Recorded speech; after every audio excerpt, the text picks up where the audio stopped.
KF-21S 레이더 전부 교체. 세계 1위 성능 질화 반도체. KF-21 우리와 합시다 UAE 충격 발언. 한국이 이 정도일 줄은 정말 몰랐다. 탐지 면적 50배 플러스 차세대 질화 레이더. 올해 상반기 호실적을 기록했던 한화에어로스페이스과 하나시스템이 하반기 또 한 번의 고공행진을 기록할지 방산업계의 이목을 끌고 있다. 하나시스템. 북미 유럽 아시아 우주 항공시장 공략. 국내 KF-21A스의 레이더. 9일 금융감독원에 따르면 하나시스템은 올해 상반기 연결기준 매출 1조 2316억 원, 영업이익 1191억 원을 기록했다. 이는 지난해 같은 기간보다 각각 17.2%, 182.2%로 급증한 수준이다. 하나시스템의 영업이익이 급증한 배경에는 방산 부문에서의 수출과 양산 사업에 따른 영향이 컸다. 폴란드 K2 사격 통제 시스템. 아랍에미리트, UAE, 천공 다기능 레이더. 전술정 보통 신체계 4차 양산 등이 실적은 견인했다고 회사 측은 평가했다. 특히 하나시스템은 북미 유럽 아시아 등 전 세계에 걸쳐 우주 항공시장을 공략하고 있다. 하나시스템은 미국 위성 제조기업 테란 오비탈과 지난 6월 25일 태양전지 공급 및 해외 사업 협력 업무 협약을 맺고 미국 시장 진출에 첫발을 내디쳤다. 양사는 태양전지를 포함한 위성 제조 분야에서 다양한 기술 협력과 공동 솔루션을 개발해 미국과 아시아 시장에서의 입지를 강화해 나갈 계획이다. 앞서 유럽 시장에서는 하나시스템의 능동 이상 배열 레이더의 해외 수출이 가시화됐다.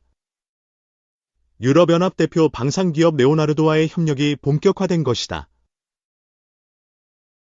지난 5월 13일 경공격기 S 레이더 안테나 공급 계약을 맺은 하나시스템은 내년 9월부터 레오나르도의 S 레이더의 핵심 장치의 수출 공급을 시작한다. 아시아에서는 지난 2월 사우디아라비아와 수출 계약을 체결했던 중거리 지대공 유도무기체계 천궁의 다기능 레이더를 공급한다. 계약 규모는 8억 6,680만 달러, 1조 2천억 원. 로 2022년 1월 아랍에미리트 천궁 1조 3천억 원에 이은 조단위 대규모 수출을 따낸 것이다. 국내에서도 하나시스템은 지난 6월 방위사업청과 한국형전투기 KF-21에 탑재될 에이스 레이더 최초 양산 계약을 체결했다. 계약 규모는 1,100여억 원으로 내년 8월 말부터 KF-21에 탑재된다. 하나시스템 관계자는 통상 방위산업의 경우 하반기 계약이 많이 생기는 편이라고 설명했다. 증권가에서는 하나시스템의 성장을 기대했다. 올해 영업이익은 기존 1조 803억 원에서 1조 1272억 원으로 상향할 것으로 예상했다. 유진투자증권의 양승윤 연구원은 휘성에서 통신관측 위성사업, 알스의 레이더 해외 수출 등 새로운 기회를 모색 중이라며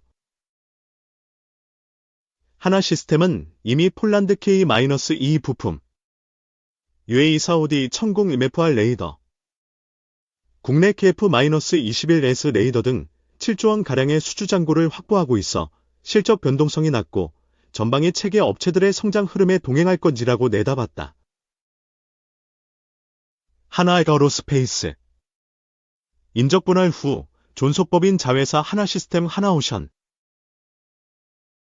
하나에어로스페이스는 올해 상반기 연결기준 매출 4조 6,343억 원, 영업이익 3,961억 원을 달성했다.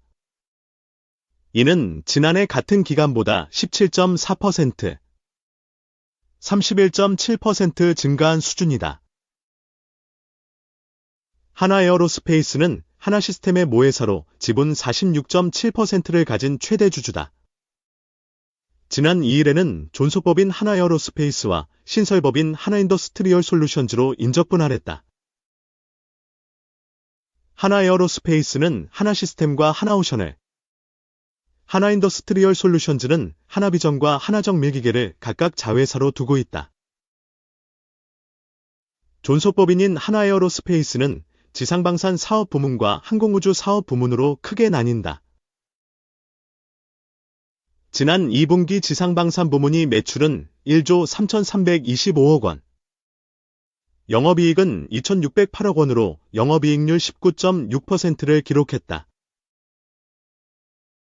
이는 지난해 같은 기간보다 각각 122%, 1089% 증가한 것으로 지난 1분기 일시적으로 줄었던 폴란드 수출이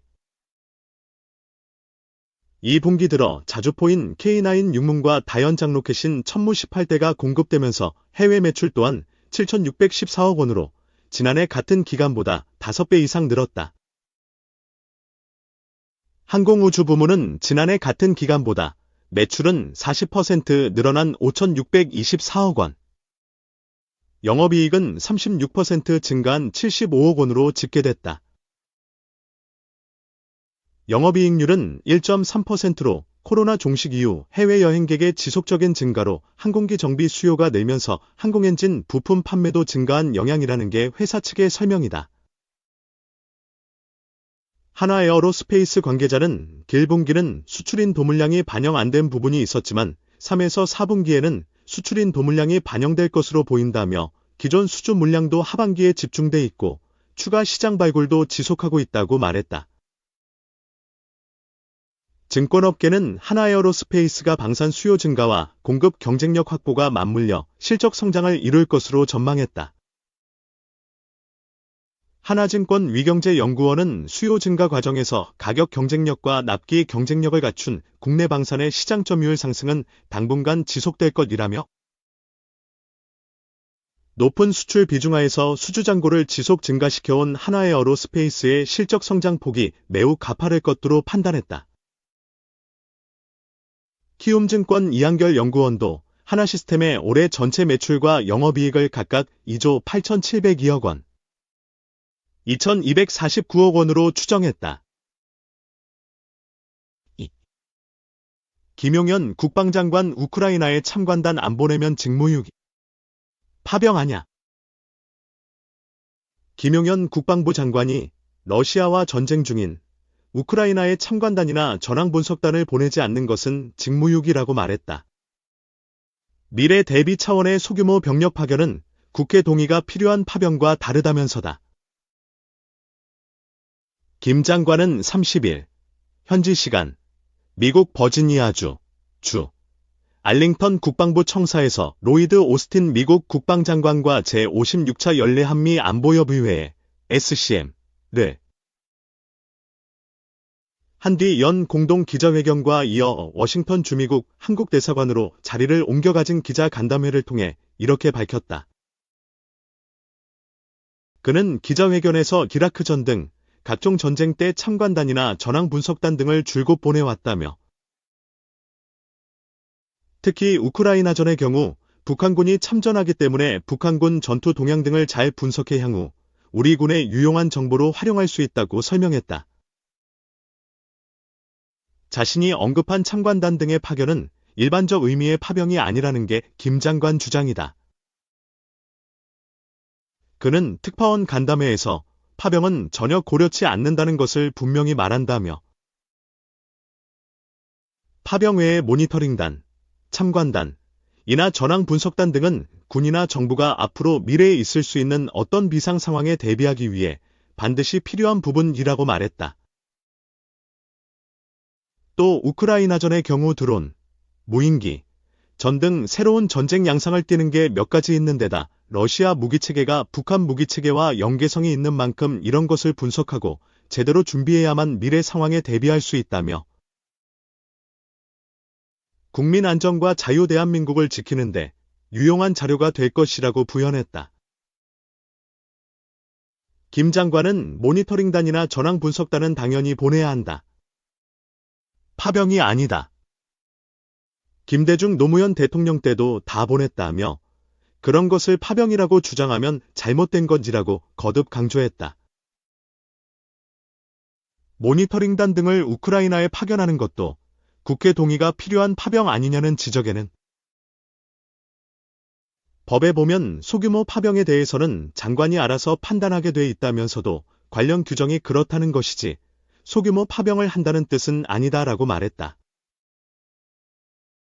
소규모의 기준에 대해서는 규모와 기간, 임무에 문제가 있을 수 있는데 군이 규모를 갖춘 상태에서 장기간 전투 임무를 수행하거나 기타 유사한 지원 임무를 수행하는 것을 파병으로 판단하고 그간 국회 승인을 받았다고 밝혔다. 우크라이나 전쟁에 참전한 북한군이 포로가 될 경우 통역 지원을 하는 것도 파병으로 볼 수 있느냐는 질문에는 검토를 해봐야 하지만 북한군도 군인으로 투항했다든지 포로로 잡히면 우리의 도움이 필요할 수 있다며 인도주의적 차원에서 필요하다면 검토해볼 필요가 있다. 다만 여기에서 된다. 안 된다는 것을 말하는 것은 제한된다고 말했다. 북한의 러시아 파병 관련 대응은 우크라이나 전황과 연동될 것으로 보인다. 김 장관은 가능 범위 내에서 단계적 지원이 진행될 것이라며 단계적이라는 것은 우크라이나 전황이 어떻게 진행되느냐 하는 것과 국제사회와의 연대를 의미한다고 말했다. 이어 그는 현재 정부 대표단이 북대서양조약기구에 가서 정보 수집을 하고 있고 우크라이나에서도 전황을 파악하고 있다며 대표단이 4달 4일쯤 귀국하면 나토에서 파악했던 정보와 우크라이나 현장에서 수집한 여러 정보를 종합해서 정부 기본 방침을 정할 것이라고 말했다. 오스틴 장관은 북한이 러시아 동부의 훈련을 위해 보낸 병력 약 1만 명 중 일부가 우크라이나와 가까운 러시아 쿠르스크 지역으로 이동했다고 이날 회견에서 말했다. 그는 블라디미르 푸틴 러시아 대통령이 이미 전쟁에서 많은 병력을 잃었고 동원령으로 병력을 징집하면 러시아 국민이 병력 손실 규모를 알게 될 것이라며 북한군이 전투에 투입될 가능성이 크다고 예측했다. 한편 북한의 대남, 오물풍선 살포는 정전협정 위반을 넘어 우리 국민의 안전을 위협하는 도발 행위라는 게 김 장관 입장이다. 그는 기자회견에서 우리 정부가 설정한 레드라인, 금지선을 넘어가고 있는 만큼 대응책을 준비하고 있다고 말했다.